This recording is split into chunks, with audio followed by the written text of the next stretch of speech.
Sir नमस्कार। नमस्कार sir. कैसे हैं? अच्छा हूँ सर। पहले अपना सेल्फ में परिचय दीजिए, आप कौन है, कहाँ से हैं? सर मेरा नाम राम प्रताप सिंह है और हाल निवासी सोथा रोड पर निवास करता हूँ। राम प्रताप सिंह या राम प्रताप यादव? राम प्रताप सिंह। ओके। राम प्रताप जी, आप सिरसागंज रहते हैं? जी सिरसागंज। आप बताइए, आपने मीडिया को क्यों याद किया, मुझे क्यों बुलाया? कोई खास वजह रही आपकी जो आप मुझे इनवाइट किए, बुलाए हैं, बताइए। हम भी सर जैसे आजकल सिरसागंज में जो चकबंदी के दौरान प्रकट चल रहे हैं उसमें हम भी पीड़ित हैं। जैसे अभी आपने कवरेज किया था रुधैनी वाला मैटर, जैसे हमारे तहसीलदार महोदय, लेखपाल साहब या जो भी हैं वो सभी सस्पेंड हुए हैं। अभी टीपी सिंह वाला प्रकट भी आपने उठाया है। तो सर उसी तरह मैं भी प्रताड़ित हूँ। मेरी माताजी के नाम में ज़मीन थी जिसकी फर्जी वसीयत दिखा कर के लोग 8-8 बार बैनामा कर चुके हैं। उस ज़मीन में सिरसागंज के कई सारे भूमाफिया संलिप्त हैं, जिनमें हमारे देवेंद्र परमार जी भी संलिप्त हैं। उन्होंने वो ज़मीन अपने मित्र अश्विनी कुमार पुत्र लायक सिंह निवासी जंगबुदीगो, अमित कुमार चंदेल सन ऑफ फेरू सिंह चंदेल निवासी अराव रोड और अवनींद्र यादव सन ऑफ रामवीर सिंह निवासी आगरा, और चौथे व्यक्ति जो हैं वो रोहित यादव सन ऑफ अजीत बहादुर यादव निवासी शुकावार के नाम में ज़मीन कराई है इन्होंने। इतना बड़ा गंभीर आरोप, इतना बड़ा संगीन आरोप एक लेखपाल पर, जो राजस्व का एक अधिकारी होता है। माय डियर फ्रेंड्स, मैं आपको बता दूं, शिवा राठौर का एनपी न्यूज़ चैनल किसी भी गंभीर संगीन आरोप की पुष्टि नहीं करता। क्यों? मैं न्यूज़ का काम करता हूं, सोशल वर्कर हूं। और माय डियर फ्रेंड्स, आप जो है, मैं आपको एक और जानकारी दे दूं, मैं किसी प्रकार की कोई जांच एजेंसी नहीं हूं, लेकिन इतना जरूर है कि दबी कुचली शोषित पीड़ित आवाज़ को बुलंद करने का काम करता हूं। इंजीनियर राम प्रताप जी, आप मुझे ये बताइए, एक अधिकारी पे आप इतने संगीन इल्ज़ामात लगा रहे हैं और इतनी बड़ी प्रॉब्लम से आप जब जूझ रहे थे, तो जो हमारे ज़िले के अंदर जो मुलाजिम होते हैं, चाहे वो सरकारी जो अधिकारी हैं, चाहे वो कलेक्टर साहब हों, एसपी साहब हैं, मतलब कोर्ट भी बना हुआ है, थाना कचहरी, इतने सारे, मतलब ये देश के समाज की जो फरियादें सुनने के लिए तो बनाए गए। समाज में किसी प्रकार की अगर कोई पीड़ा है तो उसको सॉर्ट आउट करने के लिए तो इनको नियुक्त किया गया, चाहे वो कलेक्टर साहब हो, चाहे वो कप्तान साहब हो, चाहे सीओ साहब हो, चाहे वो थाना अध्यक्ष हो। आप इनके पास अपनी फरियाद लेके गए, और गए तो आप बताइए आपके पास क्या प्रमाण है? मैं कैसे मान लूँ आप गए? मैं सर व्यक्तिगत रूप से भी मिला हूँ सभी से। व्यक्तिगत रूप से मैंने अपना प्रार्थना पत्र दिया है, उसके बाद भी मैंने रजिस्टर्ड डाक द्वारा भी भेजे गए हैं। ऊपर देखिए आप, इसमें किसको भेजा है? क्षेत्राधिकारी सीओ महोदय को दिया है, पुलिस अधीक्षक एसपी साहब को दिया है, जिलाधिकारी महोदय को भी दिया है। अच्छा। तो थाना अध्यक्ष को भी दिया हुआ है। अच्छा। माय डियर फ्रेंड्स, इन्होंने पैरवी कर रहे हैं और बड़ी तत्परता से ये पैरवी कर रहे हैं। सर, आपने जो संगीन आरोप लगाए हैं, इल्ज़ाम लगाए हैं, इनके आपके पास क्या साक्ष्य हैं, क्या प्रमाण हैं? जो आपने कहा कि एक बैनामा, एक ज़मीन को 8-8 बार बेचा है, इसमें उन लोगों के नाम लिए हैं जो लेखपाल हैं और राजस्व के अधिकारी हैं। ये बड़ा ही जिम्मेदारी वाला पद होता है। आप क्या दिखाएंगे कि आपके पास कोई साक्ष्य है? अगर है तो आप कैमरे पे दिखाइए। नहीं सर, मैं कोई भी चीज़ बोलूँगा बिना साक्ष्य के नहीं बोलूँगा। दिखाइए कहाँ है? किसी पे संगीन आरोप लगाना बिना साक्ष्य के गलत है। ये साक्ष्य है। अच्छा। अमित कुमार चंदेल जी सन ऑफ फेरू सिंह चंदेल जी निवासी अराव रोड जी। इसके नीचे जस्ट आप देखिए अश्विनी कुमार सन ऑफ लायक सिंह निवासी जगमुदी। ये जो भूमाफिया आलोक कुमार हैं जगमुदी के, उनके ये भाई हैं। अच्छा अच्छा अच्छा।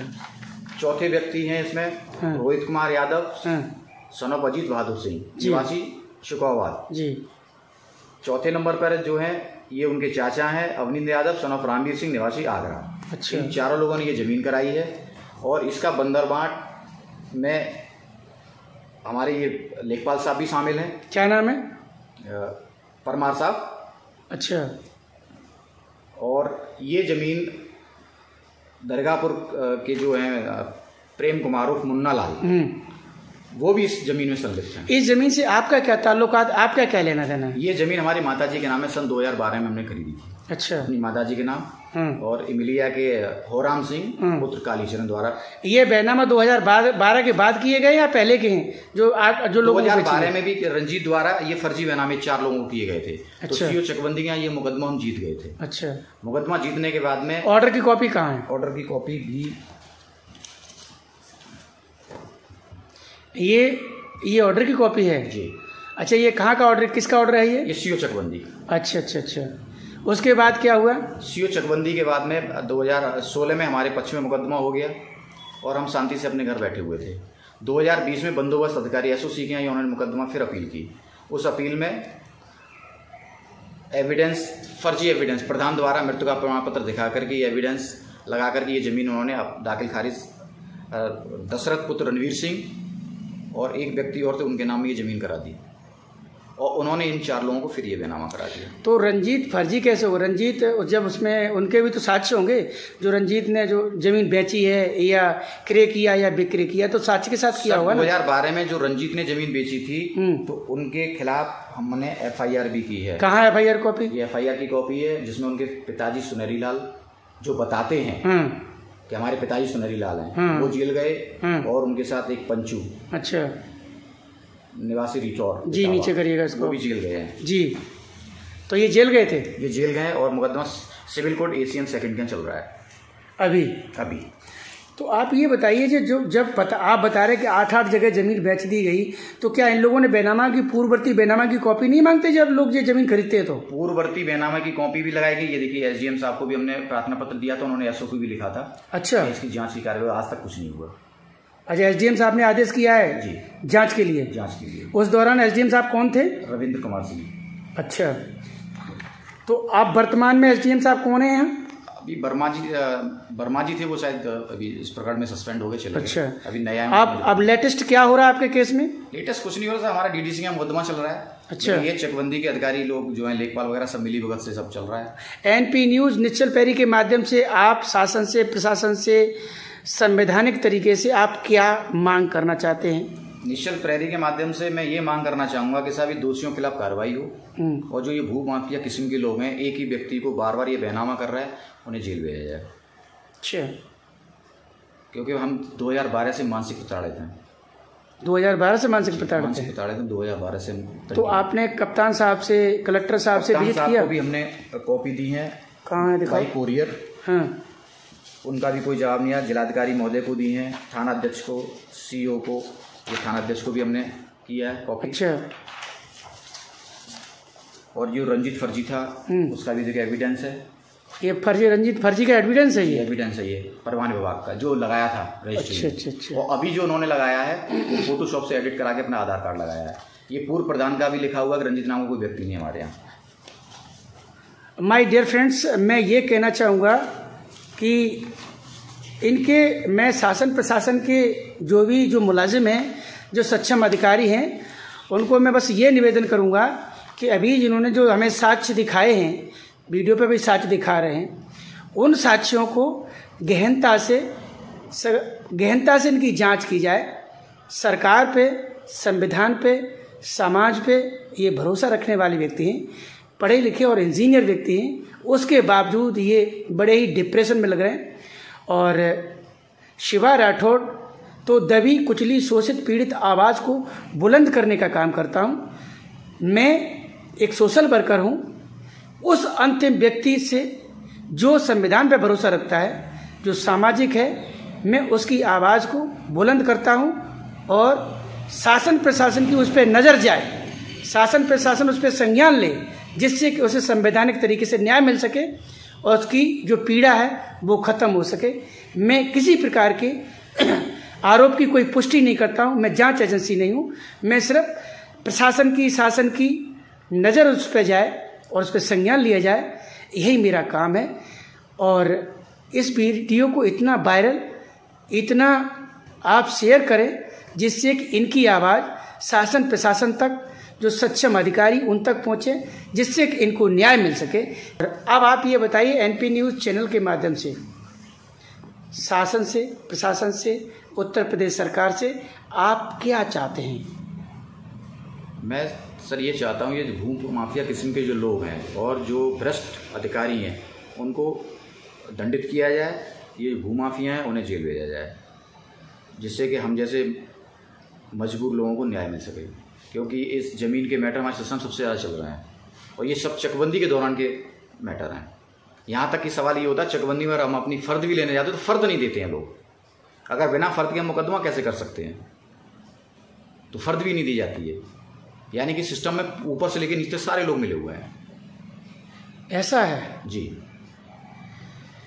तो मैं ये कहूँगा कि और भी लोग होंगे आपके जैसे पीड़ित, जैसे आपने मुझे बुलाया है, आपने कई बार मुझे फ़ोन किया, फ़ोन करने के बाद मैंने विचार किया कि जब आप इतने पीड़ित हैं, आप मुझे बुला रहे हैं, तो ऐसे और भी लोग होंगे जो इस तरीके के पीड़ित होंगे। ये टीपी सिंह जी हैं, त्रिभुवन सिंह, ये भी 10 साल से पीड़ित हैं मेरी तरह। रुधैनी वाला तो मैटर अभी नया हाल ही का मैटर है, बाहोली का एक मैटर है, मौलापुर का मैटर है, कई सारे इस तरह के मैटर हैं।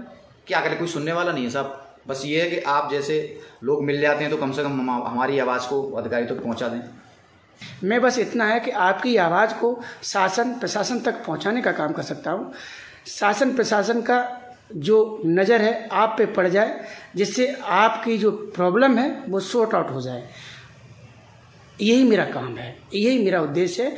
कोई भी व्यक्ति शोषित है, पीड़ित है, उसे न्याय नहीं मिल रहा है, तो शासन प्रशासन के लोग इस संबंध को जाने, इस जो प्रकरण है उसको जाने और उसको न्याय दिलाने का संवैधानिक और सामाजिक तरीके से उसको न्याय दिलाने का काम करें। आप और कुछ कहना चाहते हैं सर? जी, मेरा बस ये निवेदन है कि मुख्यमंत्री महोदय जी का ये कहना है कि जीरो टॉलरेंस पे काम हो जी, लेकिन जीरो टॉलरेंस पे सर अधिकारी कोई काम कर नहीं रहे, सारे अधिकारी बेलगाम हैं।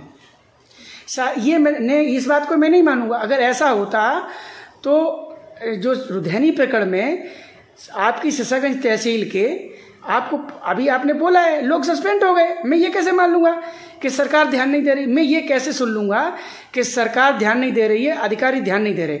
अगर अधिकारी ध्यान नहीं दे रहे होते तो आपने अभी खुद कहा है ना कि लेखपाल और बहुत सारे लोग उसमें सस्पेंड हो गए हैं। आपने भी खुद कहा है सरकार भी ध्यान दे रही है, उच्च लेवल के अधिकारी भी ध्यान दे रहे हैं, तभी तो ये लोग सस्पेंड हुए, निलंबित हुए।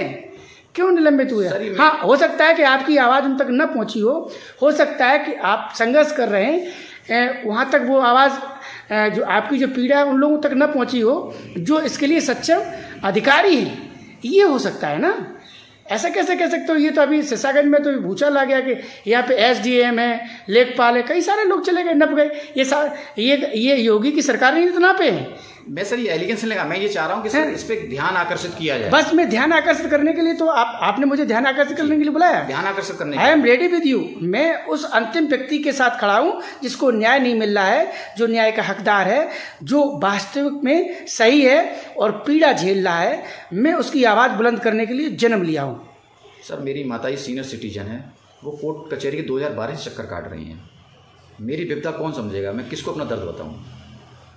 आप संघर्ष करिए और आपका जब भी शासन प्रशासन की जब ये नज़र में आएगा और जब ये प्रकरण उनके तक पहुंचेगा तो ज़रूर आपको न्याय मिलेगा। न्याय पे, संविधान पे और समाज पे भरोसा रखिए मिस्टर राम प्रताप जी। और कुछ बोलना चाहेंगे? जी नहीं, धन्यवाद।